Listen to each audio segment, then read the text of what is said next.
குறிப்பா விஜயோட பிரச்சாரத்துக்கு கடுமையான நிபந்தனைகளை காவல்துறை விதிக்கிறதாகவும் திமுக அவர் பிரச்சாரம் பண்ண விடாம தடுக்கிறாங்க அப்படின்லாம் அவங்க செய்திகள் சொல்றாங்க, இது பேட்டி கொடுக்குறாங்க.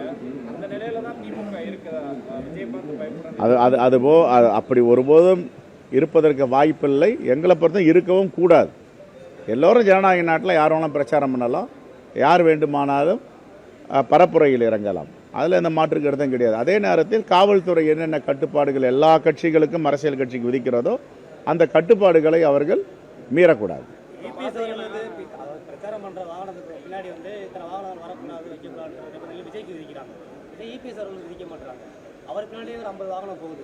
விஜய்க்கு இத்தனை வாகனம் தான் போகணும் ஒரு நிபந்தனைகள் இல்லை. விஜய்க்கு என்ன அளவுகோலோ அதே அளவுகோல தான் ஏபிஎஸ்க்கும் இருக்கணும், இபிஎஸ்க்கு என்ன அளவுகோலோ அதான் விஜய்க்கு இருக்கணும்னு தான் எங்களுடைய வேண்டுகோள். இது ஜனநாயகத்தை பாதுகாக்க வேண்டும். ஜனநாயகத்தில் என்னென்ன இருக்கோ, அரசியல் கட்சிகளுடைய அதிகாரங்கள் என்னென்ன இருக்கோ அதில் தலையிடக்கூடாதுன்றது தான் எங்களுடைய. அதை தான் சொல்கிறேன், எல்லோருக்கும் ஒரே வழியை ஒரே முறையாக சீராக செய்ய வேண்டும். அது ஆளுங்கட்சியாக இருந்தால் எதிர்கட்சியாக இருந்தால் என்ன. மாண்புமிகு முதலமைச்சர் போகிறாருன்னா அவருக்கு செக்யூரிட்டி இருக்குது, பாதுகாப்பு இருக்குது, அதில் முன்ன பின்ன இருக்கலாம். ஆனால் பிரச்சாரம் பண்ணுறதுக்கு எல்லாருக்கும் சம உரிமை இருக்குது. அதை தானே நாங்கள் ஆர்எஸ்எஸ் பிஜேபி திட்டிகிட்டு இருக்கோம். எதுக்காக நாங்கள் அவங்களை விமர்சனம் பண்ணுறோம்? அதனால் தமிழ்நாட்டில் அது மாதிரி இருக்க வாய்ப்பு இல்லை என்று தான் நான் கருதுகிறேன். நீங்கள் இருந்தால் சொல்லுங்கள், நான் சொல்கிறேன். அதிமுக வந்து வலுவாக இருக்குது, வந்து உடைக்கணும்னு அவசியம் இல்லை, பாஜகவுக்கு அவசியம் இல்லை அப்படின்னு அவர் உலக அதிசயமான வார்த்தையை பேசியிருக்கார். அவங்க எங்கே உடைக்காமல் இருக்காங்க? மகாராஷ்டிராவில் போனாங்க, பால் தாக்கரேனாவே மகாராஷ்டிரா நடுங்கும். ஒரு மரியாதையுள்ள தலைவர், அப்படிப்பட்ட வலிமையான தலைவர் குடும்பத்தையே சரித்தது பாஜக ஆர்எஸ்எஸ். பால் தாக்கரேக்கு பிறகு அவருடைய மகன் உத்தவ் தாக்கரே அங்கே ஆட்சி செய்திருந்தார். அந்த சிவசேனாவை இரண்டாக உடைத்து ஷிண்டே சிவசேனான்னு உருவாக்கியவர் பாஜக.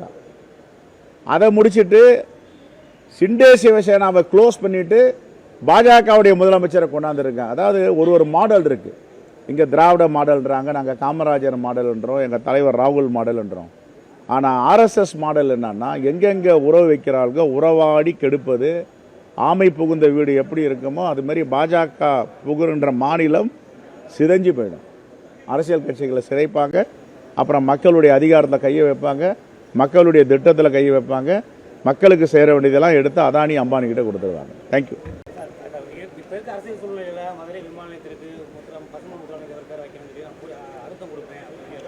4 வருஷமா இருங்க. நான் அவர் ஆட்சியில் இருக்கும்போது ரொம்ப அமைதியாக இருந்தார், கூட்டணியில் இருந்தார். அந்த நல்ல காரியத்தை அப்போ செஞ்சுருக்கலாம், ஏன் செய்யல? அவர் அரசியலுக்காக தானே பேசுகிறாரு. உண்மையிலேயே பற்று இருந்துச்சுன்னா அரசியல் தேர்தல் வரும்போது ஏன் பேசுறீங்க?